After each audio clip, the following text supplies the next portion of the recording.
تصوف کی شرعی حیثیت کیا ہے؟ اور اسی سے متعلق دوسرا سوال، صوفی عقیدہ کیسا ہے اور اس کی شرعی حیثیت کیا ہے؟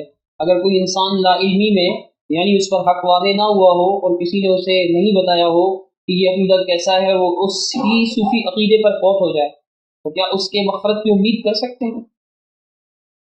دیکھیں، تصوف یا صوفی یہ الفاظ ایسے ہیں جو شریعت میں کہیں موجود نہیں ہے۔ صوف بکرے کی اون کو بولتے ہیں، وہ ایک الگ چیز ہے، لیکن جس معنی میں صوفیاء نے اپنا مذہب بنایا ہے اور اختیار کیا ہے، اس اصطلاح کی بنیاد پر لفظ تصوف یا صوفیت کتاب و سنت میں کہیں بھی نہیں ملتی۔ اور بڑی تعجب کی بات ہے کہ پوری یعنی ایک طبقے کا، ایک قوم کا مذہب ایک ایسے لفظ پر قائم ہے جو کتاب و سنت میں کہیں ہے ہی نہیں، جیسے تقلید کا لفظ ہے۔ اب پورا ایک مذہب کی اساس اس لفظ پر ہے، حالانکہ لفظ تقلید نہ قرآن میں کہیں نہ حدیث میں کہیں۔ قلادہ یعنی ایک پٹے کو، گلے کے پٹے کو، ہار کو کہا جاتا ہے، اس کا اس سے کوئی تعلق نہیں ہے۔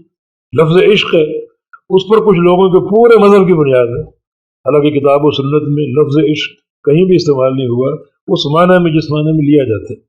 اس طرح صوفیت یا تصوف بھی ایسے الفاظ ہیں جو بنائے گئے، ان پر مذہب کی بنیاد رکھی گئی، حالانکہ نہ وہ قرآن میں ہے نہ وہ حدیث میں ہے۔ اور صوفیت یا تصوف، ان کے افکار، نظریات انتہائی گمراہ کن ہیں، انتہائی گمراہ کن، بالکل کتاب و سنت سے متصادم۔ اپنی شریعت کو یہ طریقت کا نام دیتے ہیں اور ظاہر کی بجائے باطن کی اصطلاح کو استعمال کرتے ہیں، اور جو ظاہری نصوص کی تعویلیں کرتے ہیں، اور جو تصوف کے اولیاء ہیں ان کے، انہیں نبیوں سے افضل قرار دیتے ہیں۔ وہ کہتے ہیں کہ انبیاء تو اس علم کے ساحل پر کھڑے ہیں جس پر صوفی اور جو ولی ہے وہ اندر غوطہ زن ہے۔ تو انبیاء کے مقام کو کم کرنا اور اولیاء کے مقام کو بڑھانا، اور پھر بہت سے گمراہ کن جیسے وحدت الوجود ہے، وحدت الشہود ہے، اللہ تعالیٰ پوری قوم میں، پوری خلقت میں مختلف ہے بلکہ حلول کیا ہوا ہے۔ یہ باطل نظریات صوفیاء کے جو ابو جہل کے بھی نہیں تھے، تو انتہائی گندا نظام ہے یہ۔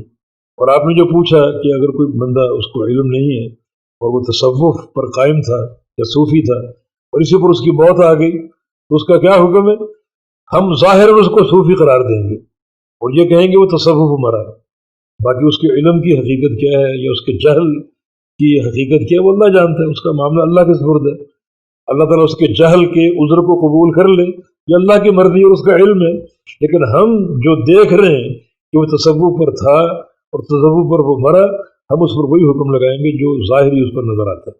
لنا ما ظہر واللہ یتولی السرائر، ایک بندے کا جو ظاہر ہے ہم اس پر فیصلہ کریں گے، اور جو اس کے اندر چیز پوشیدہ ہے وہ اللہ تعالیٰ کے سپرد ہے۔ بارک اللہ فیکم۔